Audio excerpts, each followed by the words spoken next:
Welcome to EPG Pathshala. I am Kamla Ganesh, formerly from the Department of Sociology, University of Mumbai, currently Senior Fellow of the Indian Council of Social Science Research. This module deals with E-Diaspora or the digital diaspora. In today's context, diasporas are no longer rigidly anchored in the physical space of the hostlands and the imagined space of the homeland. Rather, they relate to both hostlands and homelands and also to co-ethnics in other countries all over the world through digital communication. The revolution in information and communication technology has enabled co-ethnics, national groups, and also other groups who have common interests and no common ethnicity to be able to meet and communicate and carry on their action without actual physical meetings. This has led to the formation of what are now known as digital diasporas or e-diasporas, and the phenomenon is closely connected to the increasing trend of transnationalism. This module aims to show the potential of e-diasporas and the differences between e-diasporas and physical diasporas, and map the areas in which e-diasporas are active, including the sphere of religious groups, government, and right-wing fundamentalist movements, as also in intra-community debates and dissent. Contemporary globalization has revolutionized the very idea of time and space. Globalization itself is not new. In different forms, the process has been there for centuries, from trade and barter exchange to free flow of capital and culture beyond the boundaries of the nation-state spanning the globe. Under the conditions of contemporary globalization, diasporas have a distinct edge in the promotion of their culture and economy, engaging with their communities dispersed worldwide. With the revolutionary advancement in technology of information, communication and travel during the 1980s and 1990s, there has been a steep increase in the global circulation of people, capital, technology, media and ideologies as sketched in terms of scapes by Appadurai. Cohen is tempted to use the word diasporization as a concept akin to globalization. An increasing number of immigrants retain connections to the homeland and to each other via telecommunication networks. Thus, long-distance communication across national boundaries has become a significant part of the construction of a transnational identity that transcends the spatial anchoring of diaspora. The interactive community is neither fixed in space nor bound to a set of definable attributes, but instead it is a fluid field of practices and meanings, negotiating, bringing in new spaces of articulation and new relational solidarities. If we take boundary as a dividing line, then cyberspace has been dissolving divisions. Today, transnational networking among the Indian diaspora is based on multiple identities of religion, region, caste, and so on. The process of globalization has also furthered these networks, taking them to the realm of cyberspace, creating virtual communities or online communities and identities. The emergence of such networking and community sentiments, cutting across several countries, is appropriately described as transnationalism. Digital technologies are replacing place in its usual sense and digitalizing place into virtual spaces of diverse practices. The geographic disconnection from the homeland, the historic rupture with the homeland's nationalism, and the cultural confusion that migration produces can be counteracted as the digital diaspora reconnects virtually with the original national place. There have always been the connecting of diasporas all over the world based on one's religious identity, ethnicity, nationality, regions, etc. But the coming of information communication technology or ICT has broadened the scope of communication and intensity and speed of connection. Though ICT may be viewed as a space and a platform to the muted voices to express their ideas, it may also be seen as a space where hegemonic discourses are shared. What is e-diaspora? Digital diaspora or e-diaspora is a migrant community whose interactions with other community members spread out internationally are electronically mediated via new technologies of communication. The formation of digital diasporas has taken place in tandem with the mounting access to online public content and mobile phones. There has been an immense growth of social networking platforms over the last 10 years, which has enabled a different kind of diasporic connectivity, one that is happening primarily via the internet. There is now a voluminous body of research which examines the relationship between diaspora, migration and technology, which advocates that internet is an important enabler of developing and sustaining the diasporic public sphere. Reingold has asserted that the virtual world has been appropriate for connecting diasporas at both the local and global levels. In fact, it proffers a platform to share ideas, debate the issues and mobilize opinion. All of this fosters digital diasporas. It has been documented that diasporas often use Facebook, Twitter, and LinkedIn to build communities in the digital space which support integration in host countries. Participating in these online spaces often helps in filling the social void in the real lived lives of the users. Research suggests that association-specific online sites and blogs have been tools for community building and communication, dissemination information relative to the given diasporic population in both host and home countries. There are grassroots organizations that happen to exist in only cyberspaces with the sole aim of networking with the diasporic population scattered around the globe. These organizations frequently petition for funds to buttress socio-economic development in their homelands. Some of these organizations that are ideologically in opposition to the homeland government may propagate electronically in international networks their own political agendas that enable movements against the government. Internet undoubtedly nurtures solidarity among people who are geographically scattered from their home countries.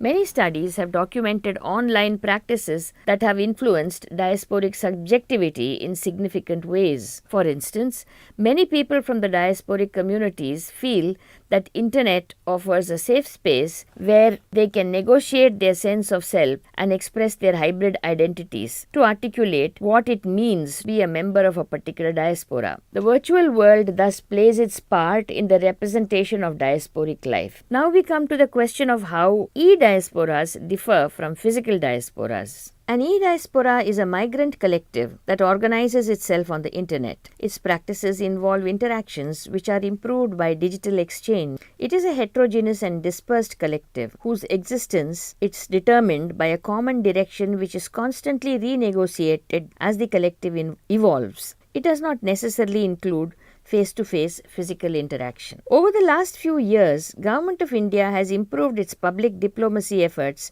and made an effort to reach out to its diasporas.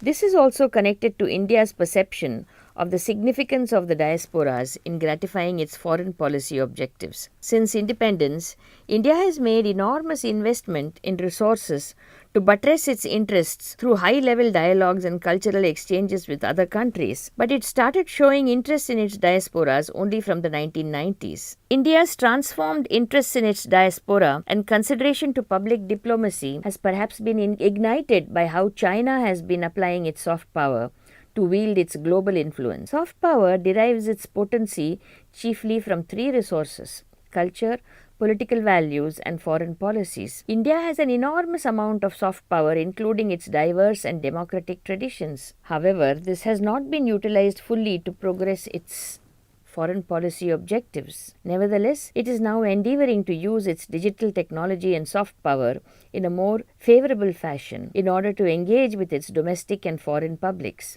Scholars identify three characteristics that are trademarks of India's new public diplomacy. India is vigorously looking for new audiences, counting domestic populations in India and the diaspora in the West. India wants to bring in transparency to its foreign policy making process. And third, it wants to focus its labors on new media sources relative to traditional media. Towards these objectives, there are myriad initiatives that India undertook in the public diplomacy showground as such. In 2010, India projected its soft power by organizing Indian film festivals in several countries. The Ministry of Overseas Indian Affairs had an informative and well-crafted website to publicize its initiatives. India opened its Indian Diplomacy Twitter account in July 2010. India's public diplomacy efforts focus on both foreign publics and domestic publics. One recent example is that Twitter was used by Indian officials in order to engage with the 2011 Libyan crisis and facilitate evacuation of hundreds of marooned Indians in the city of Misrata,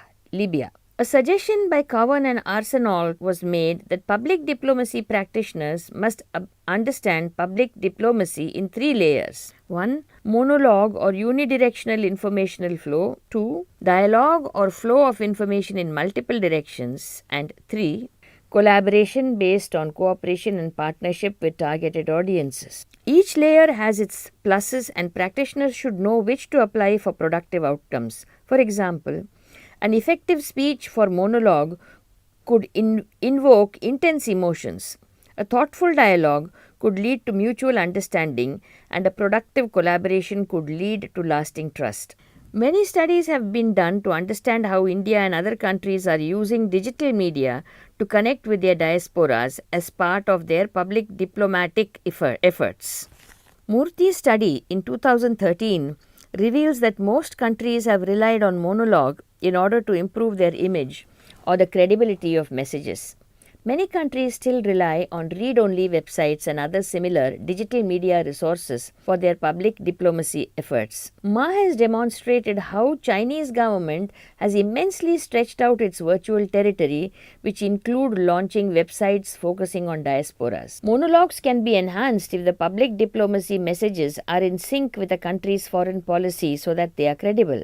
It has been noted that government is risking alienating the very foreign publics they focus on if their digital postings are devoid of clear attribution. There is a vast and diverse digital universe that links Indian diasporas with each other and with India. As a community, Indians have been quick and efficient in taking to digital communication, and of course, the IT revolution itself has several key contributors from the Indian diasporic communities. Reinforcing the diasporic orientation towards ethnic and cultural identity making are numerous websites, chat groups, and blogs on topics ranging from cookery and cuisine to tourism in India to matrimonial alliances. Religious organizations and religio-political organizations are active in disseminating their standpoints to their followers.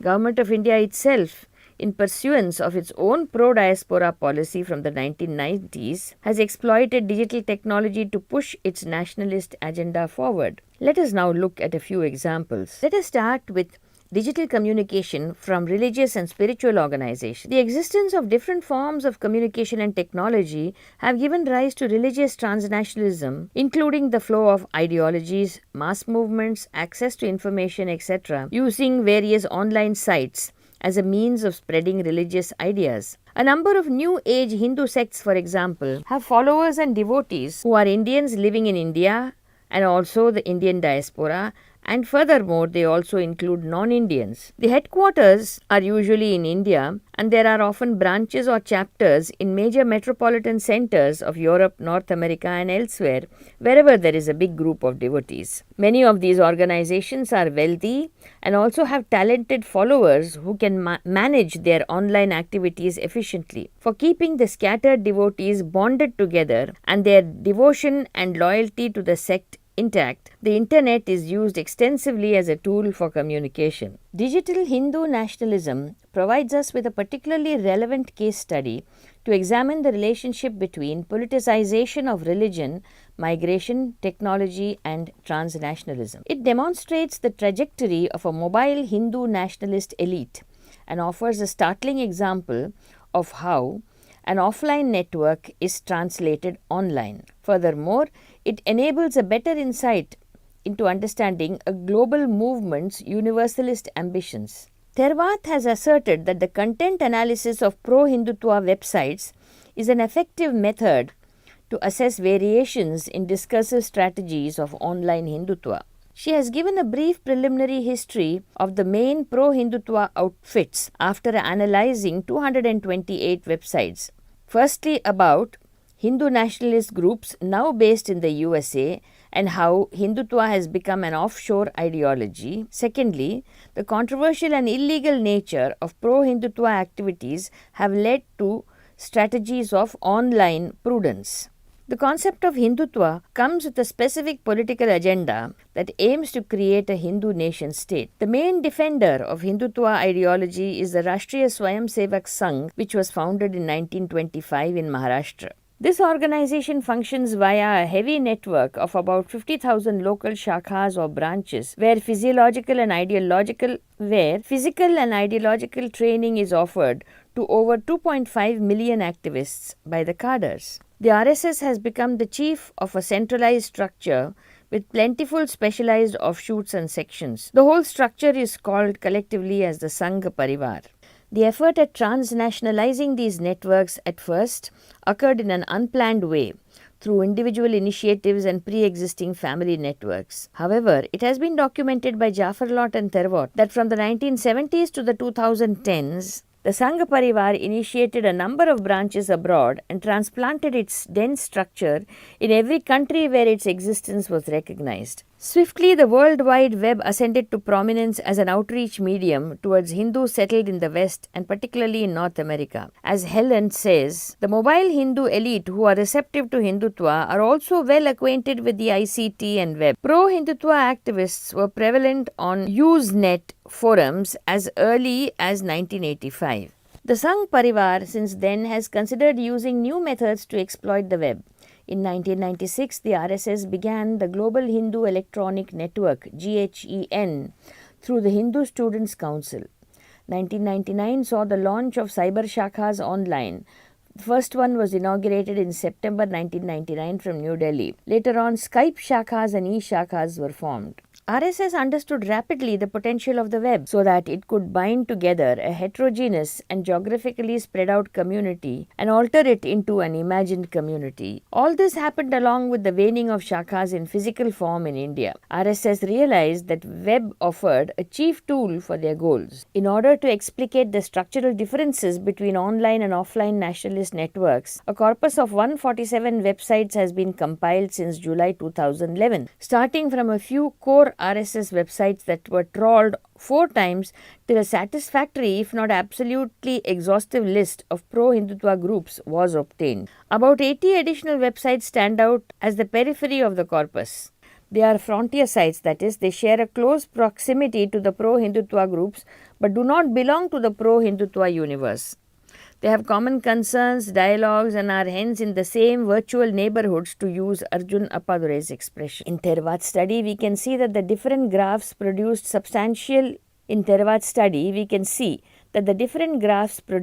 substantiate the central points. Firstly, the Sangh Parivar, online as well as offline, is the core of pro-Hindutva movement. Secondly, the epicenter of Hindu nationalist forces is in the diaspora, and more specifically in USA. One can hence observe the process of transnationalism of a nationalist movement whose political project is intertwined with a specific territory. On the internet spaces, the articulation of a territorial project and of a universalistic ambition is being talked about. Thus, it is observed that Sangh Parivar is the epicenter of Hindutva ideology, both in India and abroad. From the 1990s, when the Government of India took a proactive position to woo its diasporas for national development, all subsequent governments followed up with various initiatives which have been detailed in other modules of this course. The current government has continued with this strategy, extensively utilizing digital communication for its purpose. Diaspora organizations have also made themselves prominent in cyberspace. A prominent example of a community which uses online spaces as a platform for sharing of ideas and discussions regarding issues internal to the community are the Parsis, a minuscule community whose dwindling numbers spell a grave danger to the existence of the community. Arguably, Parsis in India are themselves a diaspora, having migrated in the 8th century AD from Iran to Gujarat. From the British period onwards, as businessmen and supporters of the colonial empire, they migrated out of India to various parts of the globe. As an educated community, Parsis have been vociferous about matters pertaining to the community through discussions in the English and Gujarati press. The internal groupings that divide the community on these issues are broadly Bombay Parsis, Parsis in other cities and towns in India, and Parsis in the diaspora. One of the most fiercely debated issues among them are whether the spouse and children of a Parsi married to a non-Parsi can be accepted within the religion. The other is whether conversion to Zoroastrianism should be allowed. The first is a significant issue only within India. The latter is taken up more frontally in the diaspora, where the view is generally more liberal and accepting of change. In India, there are two streams, the liberals and the conservatives. Although the influential Bombay Parsis have representatives from both streams, it can broadly be said that Parsis who do not live in Mumbai are more open to change than the Bombay Parsis.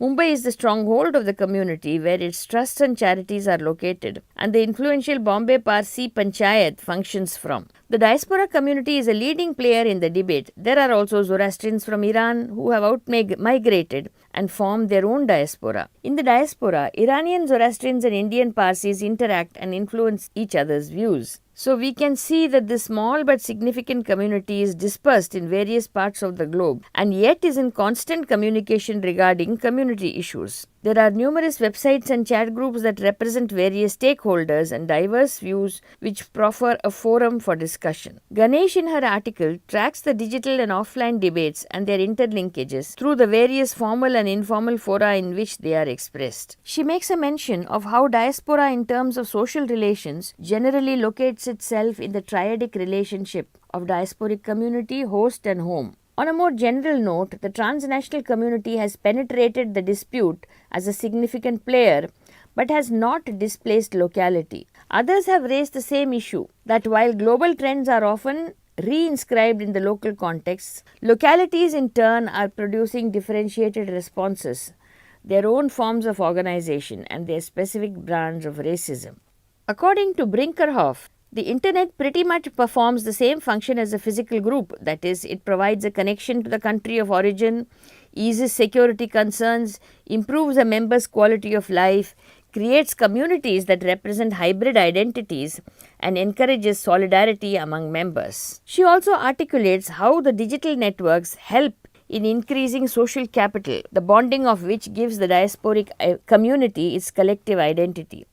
The networks thus formed can release personal disorders and psychic crisis. Their identity is mobilized to enhance the quality of life of the fellow diasporians in the host country and fellow citizens in the home countries. For example, the IIT Roorkee Alumni Association of North America is working with IIT Roorkee in India to help students explore and fine-tune their entrepreneurial instincts by pitching business ideas for startups to a panel of senior venture capitalists and entrepreneurs for mentorship and incubation using the digital medium. She also talks about how digital diasporas, by the creation of cyber communities, counter the marginalization conducive to violence, using examples of Somali Net and Afghanistan Online. These cyber communities potentially prevent conflict through opportunities to express feelings. They help bond with others online, as the difficulty of communication in the physical world is simplified in the cyber world, where a certain degree of anonymity is permitted to an individual.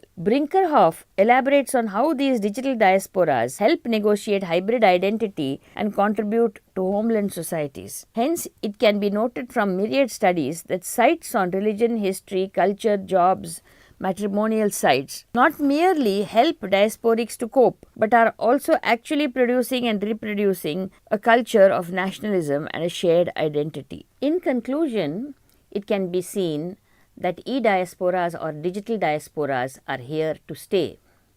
They have enormous potential to bring about communication between individuals, communities, state actors and non-state actors. It all depends on how they are used.